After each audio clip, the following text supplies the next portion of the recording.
And gold buyers, మీ కష్టాల్లో నమ్మకమైన మీ ఆత్మీయ నేస్తం. నమస్కారం, వెల్కమ్ టు ఐ డ్రీమ్.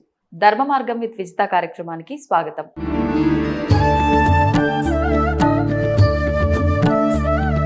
ప్రస్తుతం మనతో పాటు ఉన్నారు శ్రీ విద్యా ఉపాసకురాలు గీతా కుమార్ గారు. ఇప్పుడు వారితో మాట్లాడి మరిన్ని విషయాలు తెలుసుకుందాం. ముఖ్యంగా మనకు ఆధ్యాత్మిక పరంగా నిత్య జీవితంలో ఎన్నో సందేహాలు ఉంటాయి, వాటి గురించి తెలుసుకునే ప్రయత్నం చేద్దాం. నమస్కారం మా. శ్రీ గురుభ్యో నమః, శ్రీ మాత్రే నమః. నమస్తే మాత్రే నమః.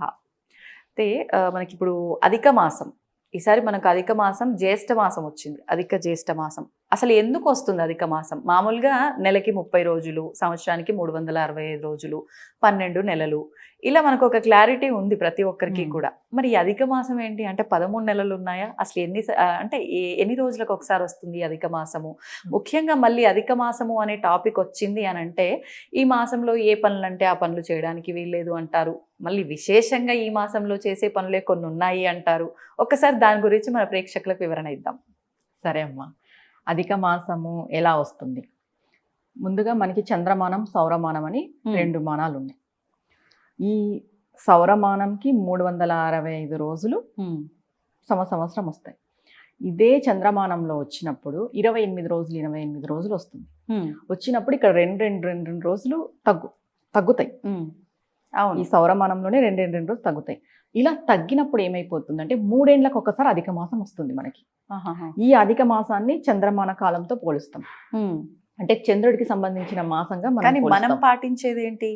సౌరమానం, రెండు పాటిస్తాం. ఎందుకంటే మనకి పగలు ఎంత అవసరమో రాత్రి కూడా అంతే అవసరం. పగలు రాత్రి కలిపితేనే మనకు ఒక రోజు. అంతే. మనం 2 పాటిస్తాం. పౌర్ణమి, అమావాస్య ఎలా పాటిస్తామో 2 కూడా పాటిస్తాము. ఒక్కొక్క ప్రాంతీయంలో అమావాస్యకి నెల మారుతుంది, ఒక్కొక్క ప్రాంతీయంలో పౌర్ణమికి నెల మారుతుంది. ఒకరు అమావాస్యకి మనకి నెల మారుతుంది, అటు సైడ్ తమిళనాడు సైడ్ వస్తే వాళ్ళు పౌర్ణమికి నెల పెట్టుకుంటారు. అట్లా కానీ మొత్తం భారతదేశం అంతా 2 పాటిస్తాయి. ఓకే.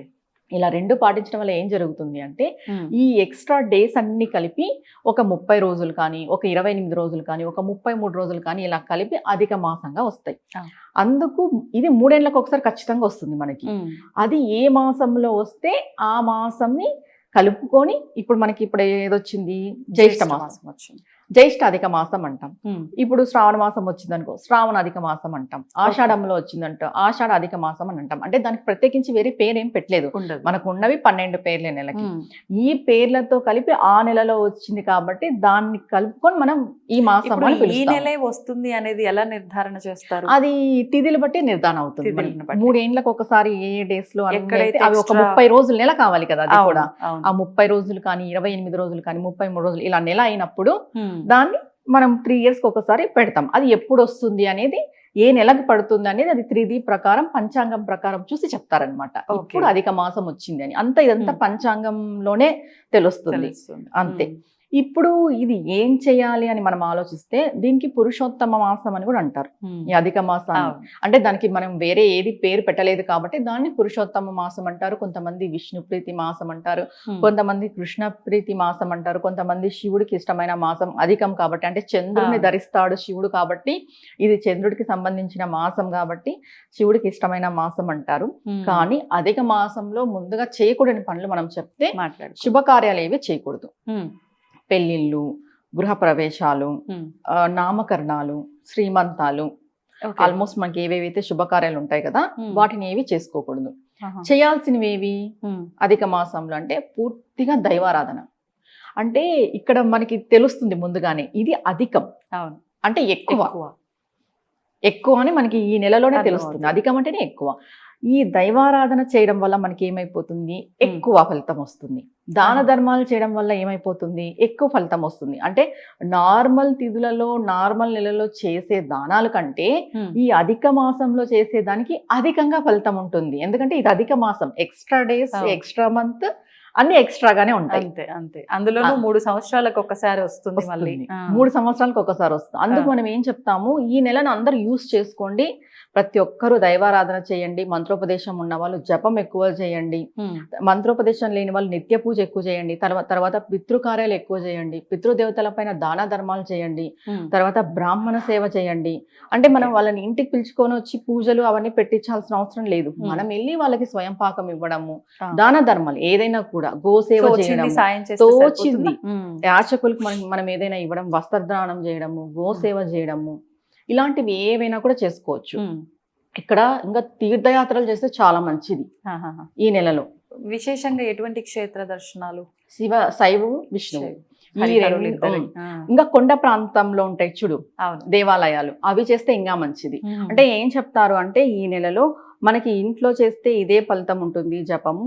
పుణ్యక్షేత్రాలలో, దేవస్థానాలలో, నదీ తీరాలలో చేసే జపానికి ఎక్కువ ఫలితం ఉంటుంది. కాబట్టి ఈ నెలలో ఎక్కువ పుణ్యక్షేత్రాలు తిరిగి తీర్థయాత్రలు చేసి నదీ స్నానాలు చేస్తే ఎక్కువ రెట్ల ఫలితం ఉంటుంది అంటారు. అధిక మాసం అంటేనే మనం దానా ధర్మాలు చేసుకునే మాసం. శుభకార్యాలు ఏవి చేసుకోకూడదు ఈ మాసంలో. ఇప్పుడు మామూలుగా ఈ అంటే కొన్ని ఏమంటారు, ఈ పురుళ్ళు అని, 21st డేలు అని, ఇవి ఖచ్చితంగా పలానా ఆ డేకే చేయాలి. అన్నప్రాసన ఖచ్చితంగా 6 months దాటినాక పలానా రోజు చేయాలి. ఇలాంటివి ఖచ్చితంగా ఆ డేట్లలో చేసేవి. మరి ఇలాంటివి కూడా చేయకూడదు అంటారా? అన్నప్రాసన అనేది 6 నెలలకు చేసుకుంటాం. తర్వాత మనం మళ్ళీ అయినా పెట్టుకోవచ్చు, ఎందుకంటే ఫస్ట్ టైం కాబట్టి. కానీ పురుడు అనేది అది అంటు ముట్టుకు సంబంధించింది కాబట్టి అది ఖచ్చితంగా చేసుకోవాలి. అదేం అందరినీ పిలిచి మనం పేరెంటం లాగా చేయం కదా. ఎప్పుడైతే మనం అందరినీ పిలిచి పేరెంటం లాగా చేసి శుభకార్యాలాగా చేస్తామో అలా చేయకూడదు. ఇది ఏంటి అని అంటే ఇక్కడ జనాలు గుమ్ముకూడి చేసుకునే ఫంక్షన్స్ ఏవి ఉండకూడదు. మనం ఎంతసేపు ఒకరే ఉండాలి. ఎందుకు ఒకరే ఉండాలి? మనం దైవధ్యాసలో ఉండాలి అంటే ఒకరే ఉండాలి. అందరూ ఉంటే మనం ఉండలేం కదా. అందుకు ఏం చెప్తారు, మనం ఎవరిని ఇలాంటి ఫంక్షన్స్ ఏవి చేసుకోకున్నట్టు. ఇంకొకటి ఇది చంద్రమానంకి సంబంధించిన రోజులు కాబట్టి మనకి సూర్యమానమే మనం ఎక్కువ చూసుకుంటాం ఏ శుభకార్యాలు చేసుకోవాలన్నా. అందుకు దీనిలో శుభకార్యాలు ఏవి చేసుకోకూడదు. కేవలం ఇంకొకటి, చంద్రుడు మనస్కారకుడు. ఈ మన మనసు కూడా స్థిమితంగా బాగా ఉండాలని చెప్పి చంద్రునికి సంబంధించింది కాబట్టి దైవ ధ్యానమే చేయమన్నారు. ఇప్పుడు మనసు అంటే గుర్తొచ్చింది, మనసు చంచలము మామూలుగానే. ఇప్పుడున్న ఈ స్ట్రెస్ లైఫ్ కి ఇంకెక్కువ పిచ్చి పిచ్చి వేషాలు చాలా చాలా వేస్తాం. ఎంత కంట్రోల్లో ఉండాలి అన్నా కూడా ఆలోచనలు ఎక్కువైపోతున్నాయి. విశేషంగా ఏమైనా చేసుకోవచ్చు అంటారా మన మనసుని మన కంట్రోల్లో పెట్టుకొని ప్రశాంతమైన జీవితం అనుభవించడానికి? మనసుకి కళ్ళాలు వేయాలి అంటున్నావు ఇప్పుడు. లాగి పెట్టి ఒక జరిగే పనినా? జరగాలి. భగవంతుని నమ్ముకుంటే జరగంది ఏముంది, జరగాలి. మనకి అంటే శరీరంలో కదిలేవి ఏవి అంటాం కదా. మనం అనుకుంటాం కాళ్ళు, చేతులు, కళ్ళు అని. కానీ అసలైంది ఏంటంటే మనస్సు. మనం ఇక్కడ కూర్చున్న ప్రపంచానంతా చుట్టూ చాలా ఫాస్ట్గా ఇంకా ఎంత అంటే అది మనం చెప్పలేం. అది ఏమేమి ఆలోచిస్తుందో కూడా మనం ఎందుకు వెళ్ళిందో కూడా తెలియదు. అసలు ఆ ఆలోచన మనకి ఎందుకు వచ్చిందో కూడా తెలియదు. అసలు అంత దూరం మనం ఎందుకు ఆలోచన చేసాము, ఇప్పుడు అనవసరం అని కూడా అనిపిస్తుంది కొన్ని టైంలో. ఈ మనస్సుని మనం స్థిమితంగా కంట్రోల్ గా పెట్టుకోవాలి అంటే ఫస్ట్ దైవారాధన. ఇది మెయిన్ రీజన్. అంటే దైవారాధన ఉండే వాళ్ళకే మనస్సు కంట్రోల్ గా స్థిమితంగా ఉంటుందా అని అనుకోవచ్చు. కానీ దైవారాధన మనకు ప్లస్ అవుతుంది. ఈ కలిపురుషుడు ఎక్కడ ఉంటాడు అని అంటే ఈ కలియుగంలో మన మనస్సులోనే ఉంటాడు. ఇంతకు ముందు దేవతలు, రాక్షసులు ప్రత్యక్షంగా ఉన్నారు. రాక్షసులు ప్రత్యక్షంగా జీవంతో ఉన్నారు. ఇప్పుడు వాళ్ళు లేరు. వాళ్ళు ఎక్కడ ఉన్నారా అంటే మన మనసులోనే ఉన్నారనమాట. మన మనసే రాక్షసి. అది ఆ రాక్షసత్వాన్ని మనం పూర్తిగా నిర్మూలించాలంటే ఏం చేయాలి? దైవారాధాన్ని పెంచుకుంటూ రావాలి. ఇప్పుడు మనసు నిలకడగా ఉండడానికి ఇప్పుడు మన జాతకంలో కూడా చూస్తే ఏమొస్తుంది, చంద్రుడు గ్రహస్థితి బాగలేదు అని అంటే మానసికమైన ఆలోచనలు, మానసికమైన ఒత్తిడి, ఈ సూసైడ్స్ ఇవన్నీ ఎందుకు జరుగుతాయి చెప్పు? చంద్రుడు సరిగ్గా లేనప్పుడే మన జాతకంలో. మెయిన్ గా మన జాతకంలో చంద్రుడు సరిగ్గా లేనప్పుడు ఈ సూసైడ్స్ ఆలోచనలు, అంటే ఇంకా మేము ఏమీ చెయ్యలేము అనే ఆలోచన, వెనకబడిపోయినామనే ఆలోచన. అది ఎలా ఉంటుందంటే ఒక పిచ్చి పట్టినట్టు దయం పట్టింది అంటారు కదా. దయం ఏం పట్టదు, స్వయంగా వచ్చి ఈ గ్రహస్థితి బాగలేనప్పుడే మనిషి అలా ప్రవర్తిస్తాడు.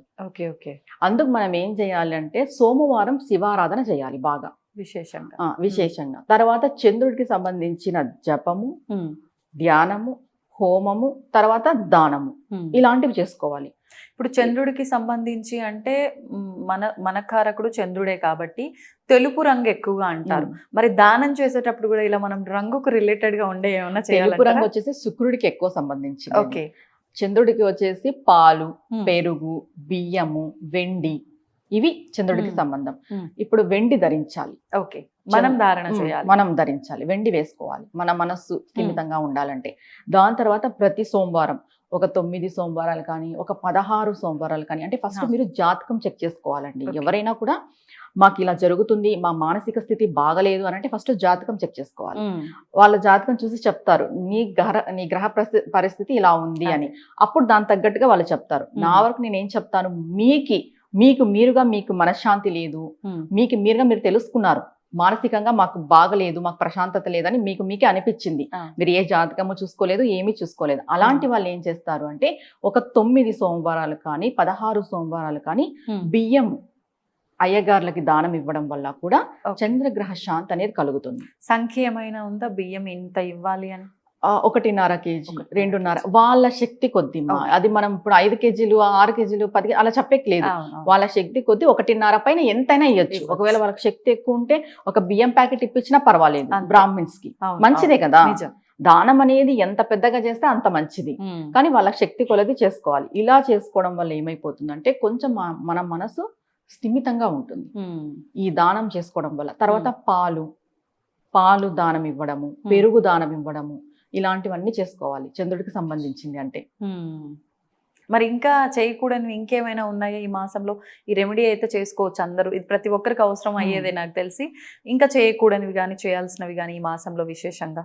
చేయకూడదంటే ఇంక మనం ఆల్రెడీ మాట్లాడడం శుభకార్యాలు అనేసి, దైవారాధనలో ఎక్కువ ఉండాలి. ఏదైనా మనం అధికంగా ఫలం పొందాలి అని అంటే ఈ నెలలో ఎక్కువ దైవారాధన చేయడం వల్ల మనకి మంచి ఫలితం అనేది ఖచ్చితంగా ఉంటుంది. ఇప్పుడు కొత్తగా ఎవరైనా మంత్ర దీక్ష తీసుకోవాలన్నా, ఉపాసన చెయ్యాలి, ఏదైనా మంత్రం కానీ నామం కానీ తీసుకొని జపం చేయాలన్నా ఇప్పుడు మొదలు పెట్టడం కరెక్ట్ అంటారా? మొదలు పెట్టుకోవచ్చు. మంత్ర దీక్ష ఈ నెలలో తీసుకోవచ్చు. ఎందుకంటే ఇది అధిక మాసం కాబట్టి అధికంగా ఫలితం ఉంటుంది కాబట్టి ఈ నెలలో తీసుకోవచ్చు, ప్రాబ్లం లేదు. ఓకే. మంత్ర దీక్ష, ఉపాసన విధి ఏదైనా మనం దీక్ష చేయాలన్నా ఈ 30 రోజులు కలిపి 40 రోజుల దాకా దీక్ష చేస్తాం అనుకున్నా, 21 డేస్ దీక్ష చేయాలనుకున్నా ఇవన్నీ చేసుకోవచ్చు. దైవారాధనకు సంబంధించింది ఏవైనా చేసుకోవచ్చు అమ్మా, శుభకార్యాలు తప్ప. ఓకే. శుభకార్యాలు వద్దన్నారు అంటే అది మనం సూర్యుడిని ఆచరిస్తాం కాబట్టి వద్దన్నారు, అంతే. అంతకు మించి ఇంకేం లేదు. కానీ కొంతమంది ఇది కీడు, ఈ నెల అసలు ఈ నెలలో ఏమీ చేయకూడదు లేదు ఇలా మాట్లాడుతూ. కీడు నెల అయితే ఏం కాదు. మనకి ఏం చెప్తారు అనంటే దక్షిణాయనం అంతా కూడా మనకి సాధన కాలం అని చెప్తారు. ఉత్తరాయణం అంతా దాని ఫలితం వస్తుంది అంటారు. ఇప్పుడు ఉత్తరాయణంలో మనకి ఒక నెల వచ్చింది అని అంటే సాధన కోసం ఈ నెల అధిక మాసం, అది కాక 3 ఏళ్లకు ఒకసారి వస్తుంది కాబట్టి మనం ఖచ్చితంగా యూజ్ చేసుకోవాలి. ఇది ప్రతి సంవత్సరం వచ్చేది కాదు కదా. ప్రతి సంవత్సరం వచ్చేదైతే ఇది ప్రతి సంవత్సరం వచ్చేదేలే అని అనుకోవడానికి, కీడు అలాంటిది అయితే అసలు ఏమీ లేదు. అసలు ఆ ఆలోచన కూడా చెయ్యొద్దు. దేవుడికి మనం ఆరాధన చేయాలి అంతే. మనకి మాసంలో యమునా పుష్కరాలు కూడా స్టార్ట్ అవుతాయి. అవును, 11-12 రోజుల పాటు పుష్కరాలు స్టార్ట్ అవుతాయి. అదే నదీ స్నానాలు చేయమని చెప్తారు, తీర్థయాత్రలు చేయమని చెప్తారు, కొండపైన ఉన్న దేవాలయాలకి వెళ్ళమని చెప్తారు. అక్కడ మనము ధ్యానం చేసిన, జపం చేసిన ఎన్నో రెట్ల ఫలితం ఉంటుంది అని చెప్తారు. మనం ఇంట్లో నిత్య పూజ చేసుకున్నా కూడా చాలా ఫలితం ఉంటుంది ఈ నెలలో. సంతోషమ్మా, ధన్యవాదాలు. నమస్తే అమ్మా. తవ్వుతూనే శివలింగం. సరే దాన్ని అట్లా కప్పేసేయండి, చూపించదండి. Krishna is there. మూర్తి పూజ కాదు, సాక్షాత్ బ్రజేంద్ర నందన భగవాన్ ఉన్నారు మూర్తిలో. ఏమీ ఆశించకుండా ఆరాధించే వాళ్ళు కూడా ఉన్నారా ప్రభుజీ? నిజమైన భక్తి అంటే మనకు తెలియదు కాబట్టి